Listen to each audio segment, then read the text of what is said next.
I am using my points of reviewing each book as my own opinion for the purpose of commentary. In addition, this is intended for educational and informational purposes, and I do not claim ownership over the original work. Thank you. To start this recording, let you know that I'm open to all forms of criticism and commentary. As me looking at the Letters of Marsilio Ficino, my commentary does not replace the original. But I want to give you my first initial thoughts on these letters. I am looking at Volume 2,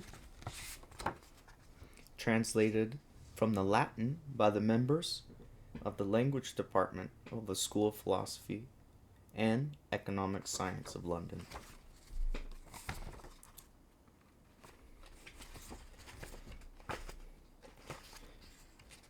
Okay, my first initial thoughts. I've never read his letters, and we are going to skip the introduction.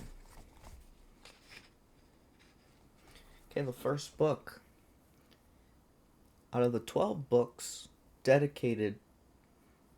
quoted to his beloved Girolamo Rossi. Now, from the very beginning, Ficino is very passionate about how he talks to his fellow peers. He's very systematic also. So it's an interesting mix of passion and systematized thinking. He's very well read. You can tell by his writing.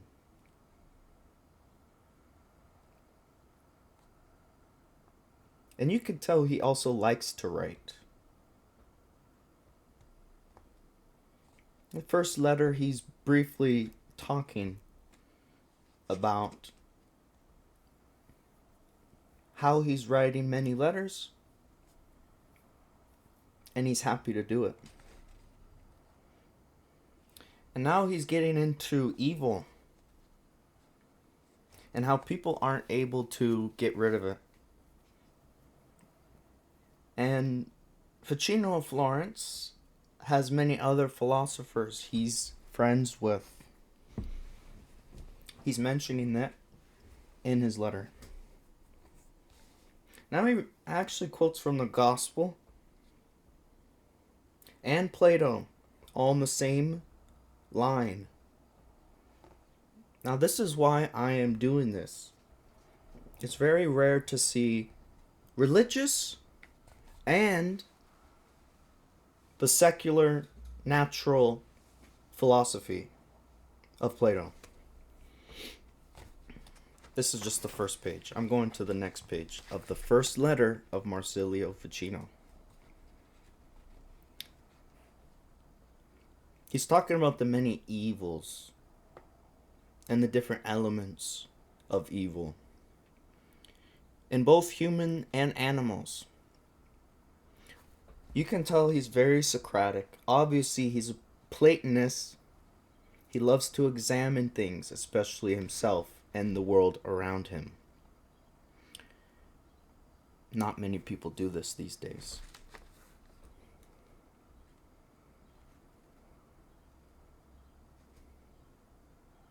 He's talking about also people being enslaved by their passions.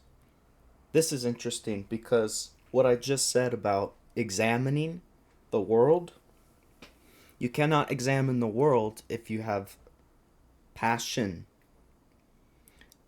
Now, I don't think passion itself is bad, but if it is oriented towards the good, as Plato says, more or less, I think that's what humans should be striving for. Well, let's continue. We're about 5 minutes in. My first thoughts of the first letter of Marsilio.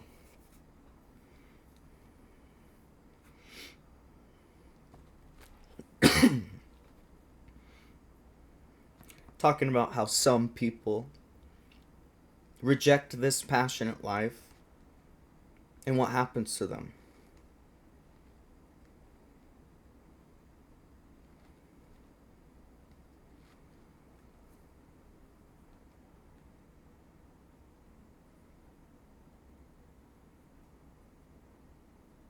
He's talking about how religion and philosophy are very close together, and people who are interested in religion typically are interested in philosophy, and vice versa.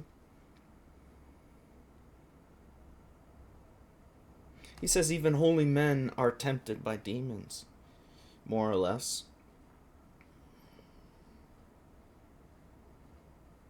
Also quoting the gospel again.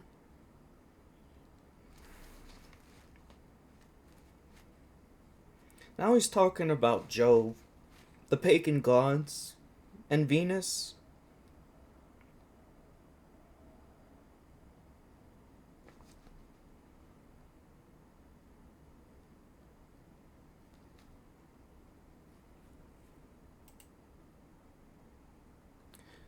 He mentions Prometheus. Again, this is so Greek. He's very embedded in Greek. Gospel was written in Greek. Plato obviously was Greek. The academy started in Greece. This is something that America and Greater Europe has forgotten. This is centuries ago. People were reading and translating Plato. Marsilio translated Plato for Europe. This is the Renaissance period. I believe before Europe had the translation of Plato. I could be wrong, I will verify. Arabs already had translation of Plato.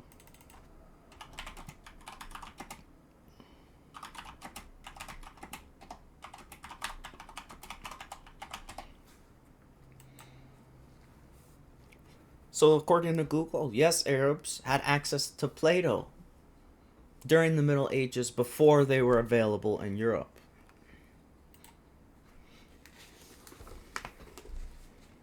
That opens up a new can of worms, but we'll stay on track. He's talking about how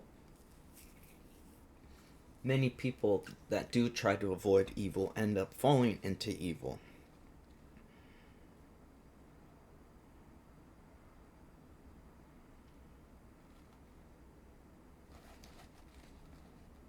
He's talking about how there may be differences of evil.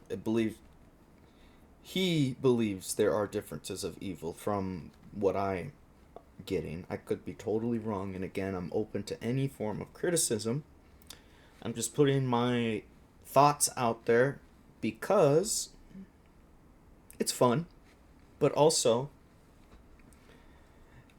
I have reason to believe especially America needs Marsilio Ficino. They need religion, and they need an argument for it. Rational argument. Let's continue.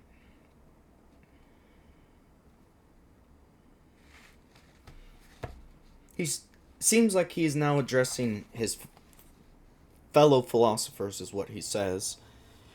He's talking about these profound mysteries of good and evil, paganism, the gospel, Plato, and people who take this stuff seriously. This is who he's talking to.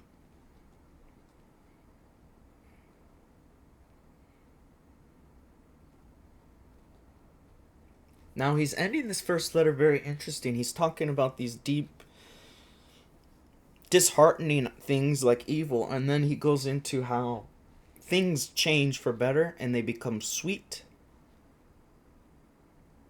instead of a bitter taste.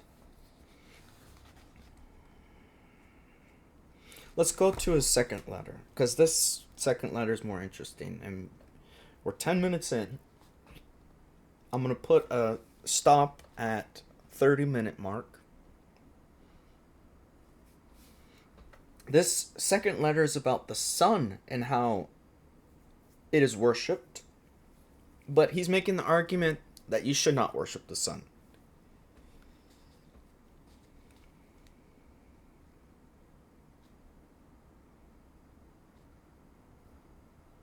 He's talking about Socrates and how Socrates looks at the sun. The sun is a interesting concept, especially for philosophers and those interested in the occult.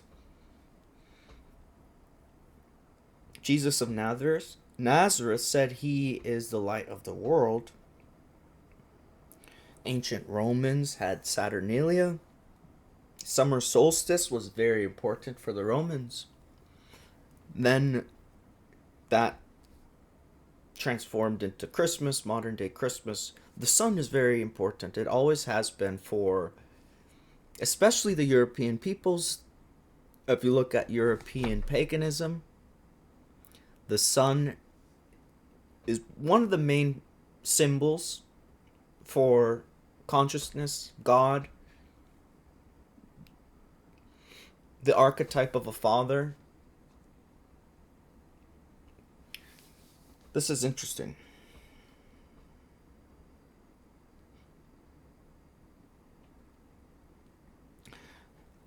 Mentioning daemons, not demons, but daemons. The Greek word daemon, many Gnostics think a daemon is a help, while a Christian will believe a daemon is more similar to a demon. Obviously for semantic reasons, but I believe in my current understanding, a daemon is more like your shadow self, as Jung would say. And a Christian would call that shadow self sin.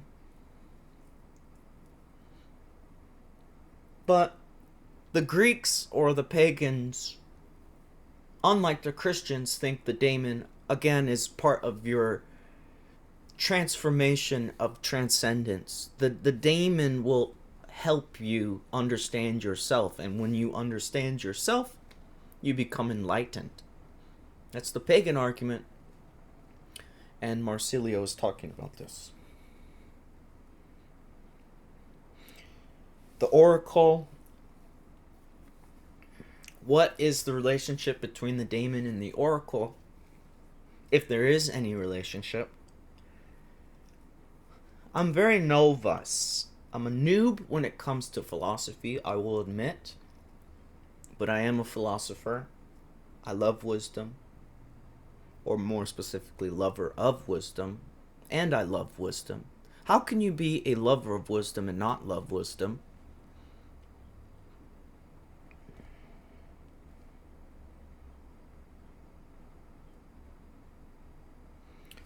He goes into angels now.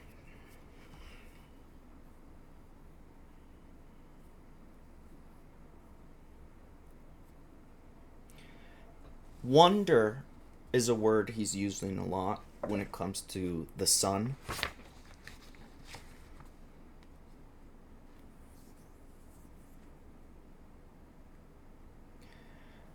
This is very interesting.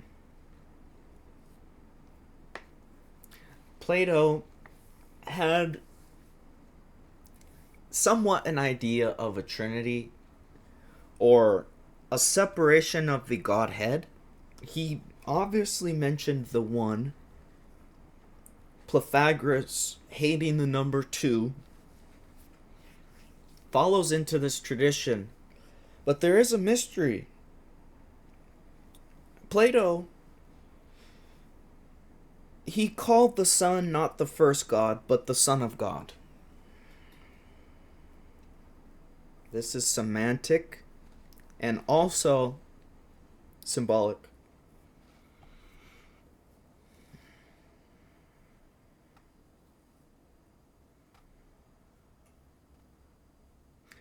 He's saying that because the sun is visible, and I believe he's making the assumption that the one is invisible. And since the one is invisible and the sun is visible, therefore the sun is number two in the hierarchy of the Godhead, or Plato's idea of a multi-dynamic God, meaning the one is not as unified as you may think. This is a very profound and mysterious idea, this idea of unity and diversity, multiplicity.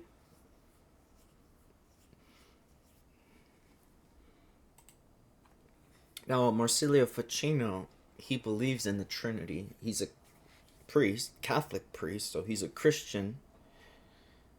Many people would argue Christianity doesn't believe in a Trinity, that it is a monotheist religion.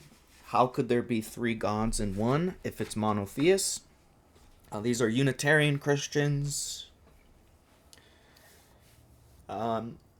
Not sure entirely which sects, but I do know Unitarian Christians take this Platonic idea of the sun being the number two God. There are different gods to the one. So is the one one? That's my question. He's ending this letter talking about this idea. And it's making me think, and it exposes my limitation of understanding, my limitation of knowledge. It's breaking down my framework of understanding. And hopefully, I'll be open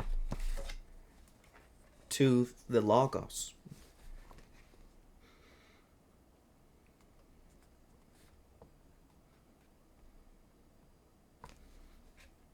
Now, if you're wondering why I'm taking so many pauses, I'm reading and trying to understand what I'm reading and giving you a rational response to my mind, my emotions. I've never read anything like this. It's very deep. It's fun because it's challenging. It's airy, but it's also grounded in math and science. How can you talk about truth, philosophy, if you're not going to question and test your theories, test your questions? That's science. If you say this is true, and if you do not accept this proposition, you are wrong. That's not science. Science is the opposite of that. Science is not empirical. Empiricism ruined science. Science was Socratic. Science questioned. Empiricism asserts.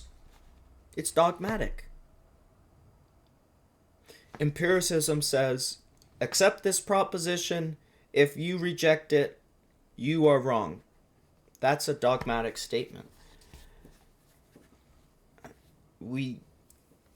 Modern science needs to go back to this Platonic form of understanding. And by that I mean we don't understand. Okay? Because the dogmatic, empirist, modernist, scientific understanding of the world is not how humanity has thought. until very recently. There are dogmatic propositions and truths. This is objective truth. If you don't accept that as a proposition, it's hard to have a dialogue with you. You can talk with people that don't believe in truth or axioms. It's very hard. I would say it's impossible to dialogue with someone who rejects truth. You can chat with them about sports. You can chat with them about anything, but you cannot have dialogue. Dialogos. You cannot have dialogos. And I'm not going to just assert that. I will tell you why. You cannot have dialogos with someone who rejects truth. Because someone who rejects truth is a sophist. What's a sophist? Well, the sophist was an enemy of truth. The sophists killed Socrates. Socrates universally accepted as one of the wisest. Plato started the academy. Those that kill Socrates are killing truth. This is the point I'm trying to make. Don't be a sophist. Believe in truth. Okay, we're almost done.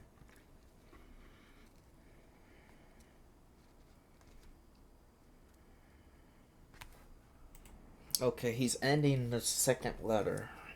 That's blowing my mind. Basically, his argument is how marvelous is the Son, how much more marvelous is the One, the invisible, incorporeal body. Now let me talk about the incorporeal body. This is a part of the discussion of the One.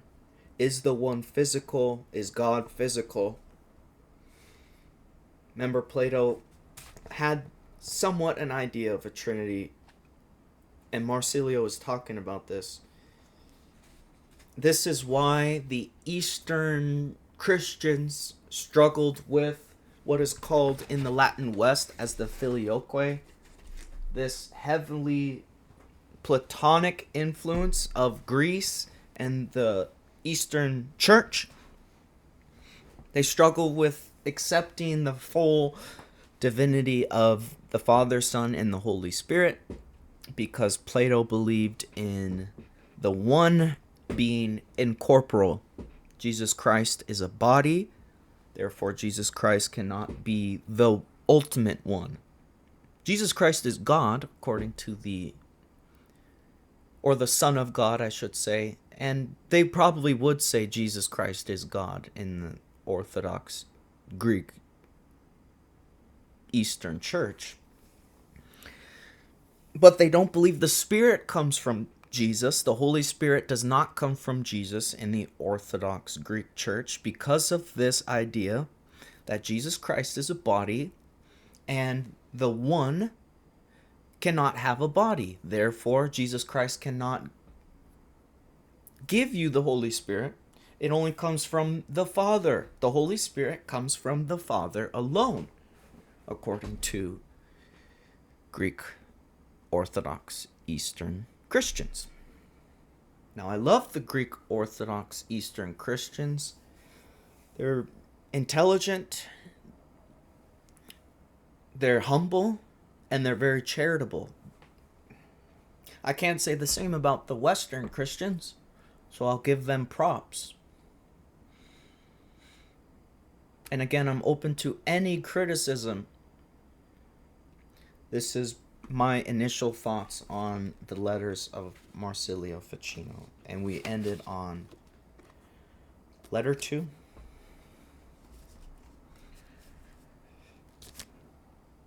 And we will continue sharply. Thank you for listening.